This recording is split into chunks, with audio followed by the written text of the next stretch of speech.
au troisième prix, j'invite le professeur Dominique Lamy, qui était président du jury, membre titulaire de notre académie, qui va vous présenter le travail du lauréat. Le lauréat, c'est Gilles Louis, qui va recevoir le prix Henri Simon.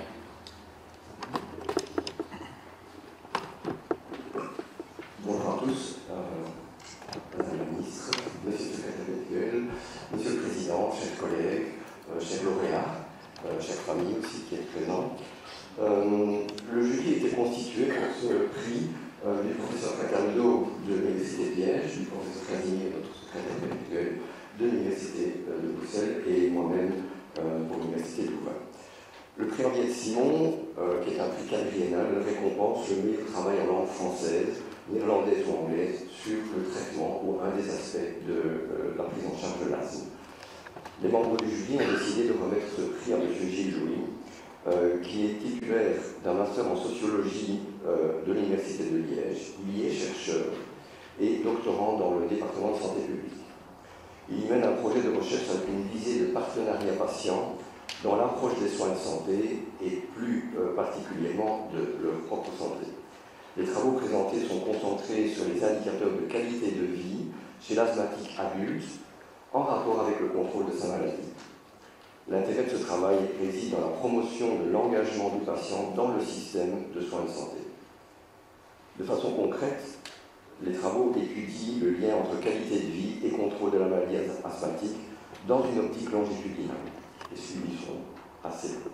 Le prix lui a été attribué en raison de l'attention portée à la qualité de vie du patient en utilisant des indicateurs de vie réelle. L'intérêt du travail réside dans la vision santé publique qu'il porte dans ses publications, ainsi que dans l'importance du monitoring régulier du patient et de ses symptômes, au travers d'éléments significatifs de qualité de soins pour le suivi des traitements. Il confronte les données de santé publique avec des données cliniques en conditions de vie réelle. Le jury donc félicite M. Gilles Louis pour son travail.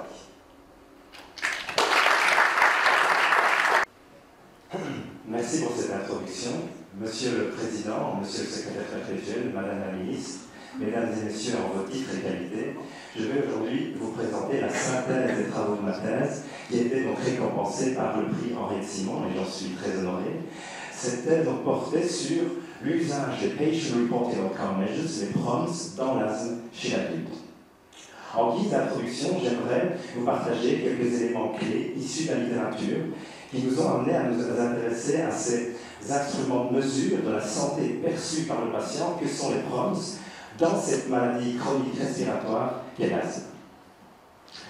Nonobstant une amélioration des connaissances sur le diagnostic et la prise en charge de la maladie au cours des dernières décennies, force est de constater la persistance de deux problématiques majeures de santé publique dans l'asthme chez l'adulte. Premièrement, un nombre important de faux diagnostics d'asthme est rapporté en soins primaires, avec 54% de sous-diagnostics et 33% de sur-diagnostics. Et deuxièmement, de nombreux patients diagnostiqués asthmatiques sont encore insuffisamment contrôlés, avec 54 à 57% de patients asthmatiques non contrôlés. Et ce nombre important de patients non contrôlés peut notamment s'expliquer par une mauvaise adhésion thérapeutique où la littérature rapporte l'existence de 60 à 70% de patients asthmatiques non adhérents à leur traitement.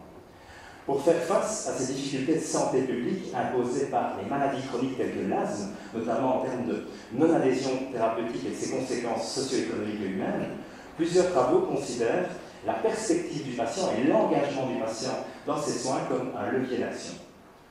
À cet égard, la littérature a récemment positionné l'usage en pratique clinique des PROMS comme un moyen de contribuer à l'engagement du patient dans ses soins. Dès lors, nous avons décidé de mobiliser cet angle d'approche dans l'asthme où très peu d'études ont été menées. Ainsi, cette thèse cherchait à répondre à trois objectifs principaux. 1. Évaluer la contribution des PROMS dans la prédiction de l'asthme chez l'adulte. 2. Évaluer la contribution des PROMS à la qualité de vie des patients asthmatiques. Et 3. Explorer l'usage fait et souhaité des PROMS en routine par les professionnels de santé des centres d'asthme enregistrant le traitement. Pour répondre au premier objectif principal, nous avons construit 8 modèles prédictifs de l'asthme qui combinaient des PROMS, les indices spirométriques et le FINO, Et nous avons donc évalué la performance prédictive de ces modèles à l'aide d'analyses en ROC curve, tout d'abord dans une cohorte de dérivation, c'est ce qu'on peut voir sur la gauche du slide, et puis on a appliqué ces modèles sur une cohorte de validation, c'est ce qu'on voit sur la droite du slide.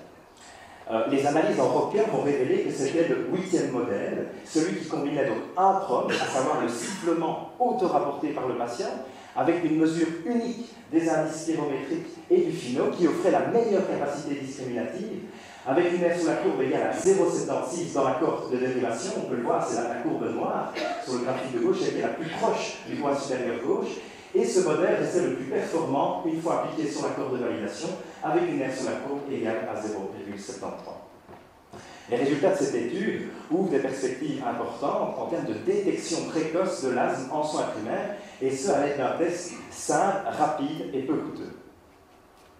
Ensuite, pour répondre au deuxième objectif principal, 2 études transversales et une étude longitudinale ont été menées à partir de données de vie réelle collectées par la clinique de l'asthme du CHU de Liège. Alors, il y a 2 grands résultats qui ressortaient de ces 3 études.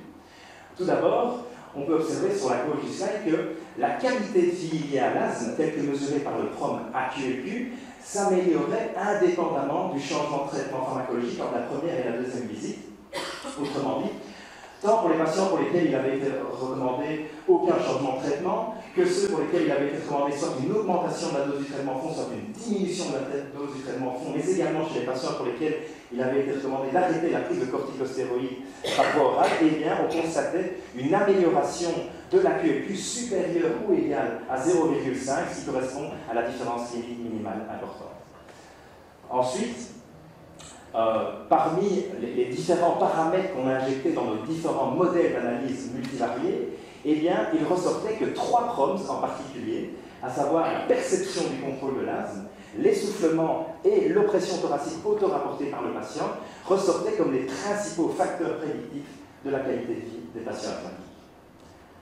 Enfin, après avoir démontré la valeur des PROMs dans la prédiction de l'asthme et dans l'amélioration de la qualité de vie, nous nous sommes interrogés sur leur usage en pratique clinique par les professionnels de santé des centres d'asthme en Belgique francophone. Alors ce graphique vous présente donc en rouge l'usage actuel et en vert l'usage idéal des PROMs selon différentes dimensions d'utilisation reconnues dans la littérature. On peut tout de suite voir que les dimensions d'utilisation liées à la perspective biomédicale, telles que la recherche clinique ou le monitoring de l'asthme, sont davantage repris dans l'usage qui est fait actuellement des PROMs par les professionnels de santé, plutôt que dans l'usage qui devrait être fait idéalement des PROMs. A contrario, les dimensions d'utilisation liées à la perspective du patient, à l'engagement du patient, telles que aborder les aspects négligés de la relation de soins, faciliter la communication avec le patient, soutenir la prise de décision partagée, eh bien, sont davantage reprises dans l'usage qui devrait être fait idéalement des PROMs plutôt que dans l'usage qui est fait actuellement des PROMs par les professionnels de santé. En conclusion, les résultats de cette thèse affirment l'approche par les PROMs en démontrant que chaque symptôme arbore une valeur spécifique qui fournit des informations différentes sur les facettes de la maladie. La dyspnée et l'oppression thoracique semblent être les symptômes les plus impactants pour la vie des patients, alors que le sifflement bronchique semble être le symptôme le plus associé à la probabilité d'avoir un asthme. Par ailleurs, les résultats de cette thèse amènent à réinterroger la prépondérance de l'approche strictement pharmacologique de la prise en charge de l'asthme et soulignent l'importance de prendre en considération la capacité des individus à auto-estimer leur maladie dans une finalité d'amélioration de la qualité de vie.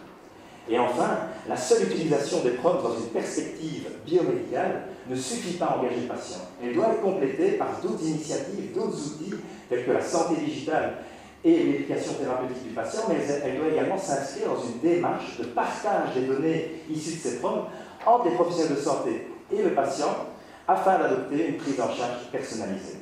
Et en ce sens, et je terminerai là-dessus, Jensen et Snyder soulignent la nécessité de développer dans le champ des maladies chroniques une médecine de précision, c'est-à-dire une médecine qui propose une prise en charge personnalisée fondée sur les résultats des PROMs, car elle serait, selon les auteurs, et nous l'avons démontré dans l'AS, contributive d'une amélioration de la santé des individus, mais également de la qualité et de la sécurité des soins.